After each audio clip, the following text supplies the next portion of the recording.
Hello, my name is Brian Dyck, and this is my new YouTube series called HackerRank Challenges. Today, I'm going to be tackling the jumping on clouds problem from the interview preparation kit warm-up challenges. I'll be solving this problem in C++. All right. Emma is playing a new mobile game that starts with consecutively numbered clouds. Some of the clouds are thunderheads and others are cumulus.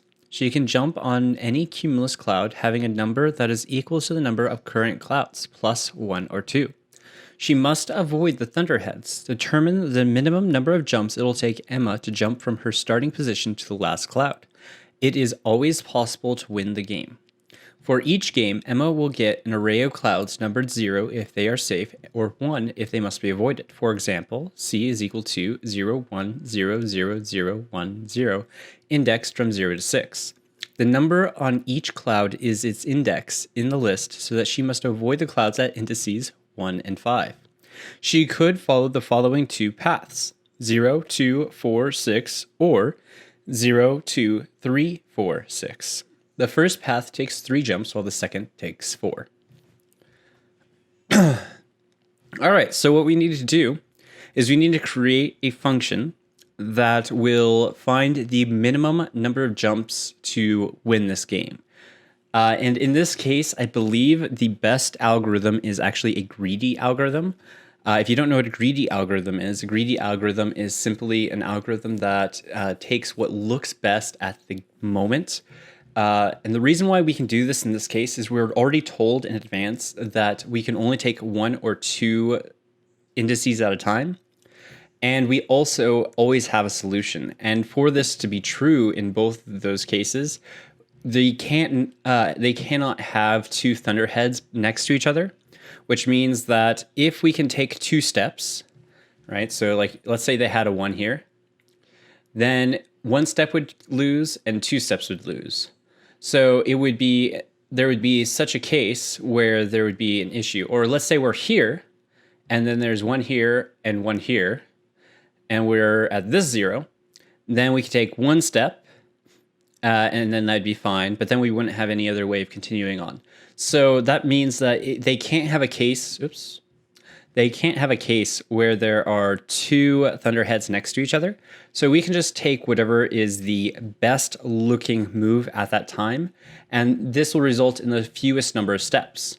So when we formulate our algorithm or our function here, that's something that we can keep in mind. We can just try to take 2 steps, and if we can't take 2 steps, then we'll just take 1 step as a default.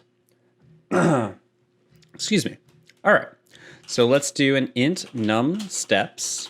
And of course, at the beginning of the game, that's going to be 0. And then we are going to return that at the end.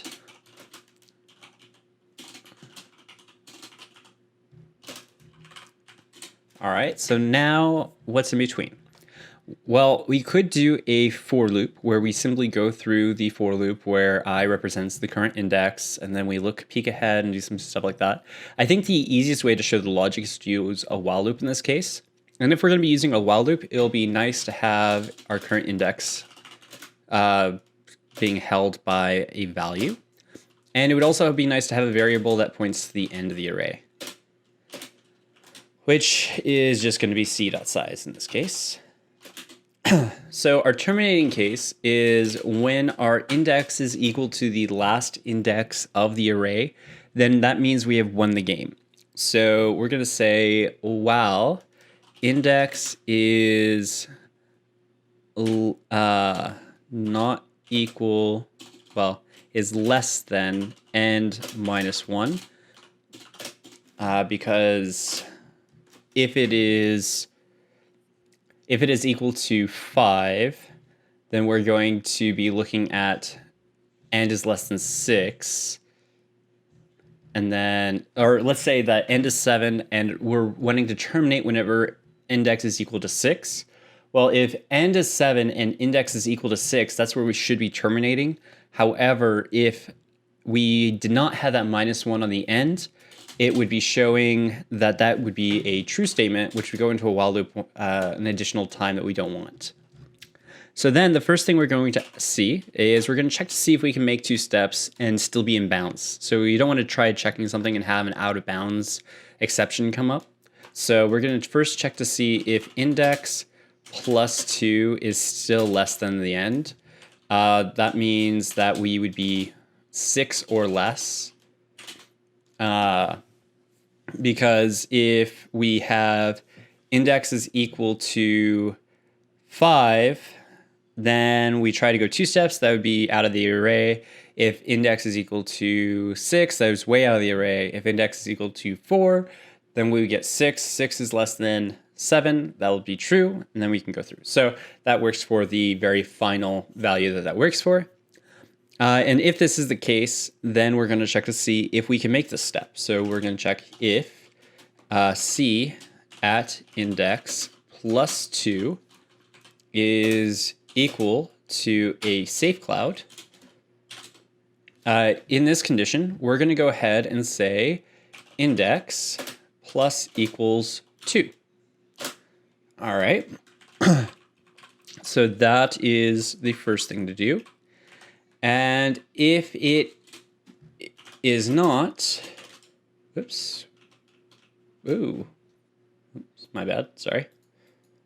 I accidentally hit something I didn't mean to. So if it is not safe to take 2 steps, then we're going to have to take 1. So we're just going to do index plus plus.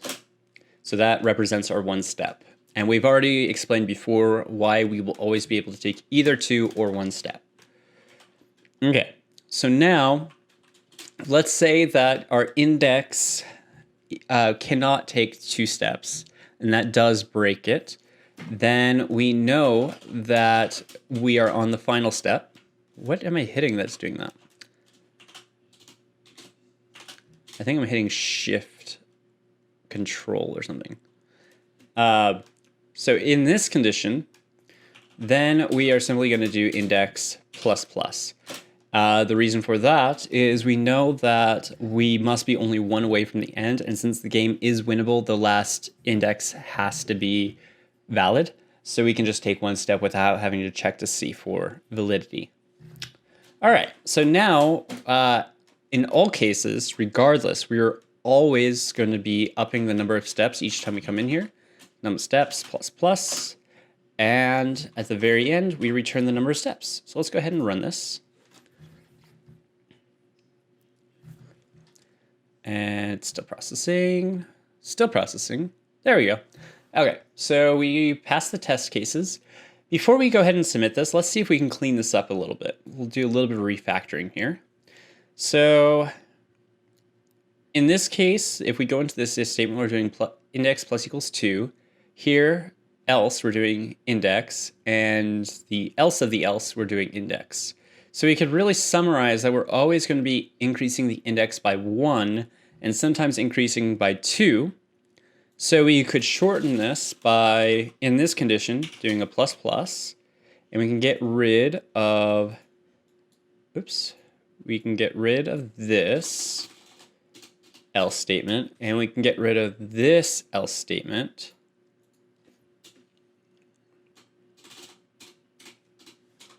And we could just do plus plus index here. And that would be the equivalent code here. And it is even though the compiler most likely picks this up for us already, it is slightly more efficient to pre-increment if it doesn't matter. So I think this is the cleanest and most compact way of writing this version of the solution. So let's go ahead and run that one more time. And there we have it. We pass those again, and let's submit our code, make sure we pass all of our test cases. And we do. All right, so as always, if you like this content, be sure to give it a thumbs up. If you want to see more of these HackerRank challenges walked through, go ahead and give me a subscription. And if you have any questions as to why the refactoring worked or why we were able to perform a greedy algorithm and want some more in-depth explanations of those, go ahead and leave that in the comments below, and I'll do my best to answer those as soon as possible. Thanks for watching, and until next time.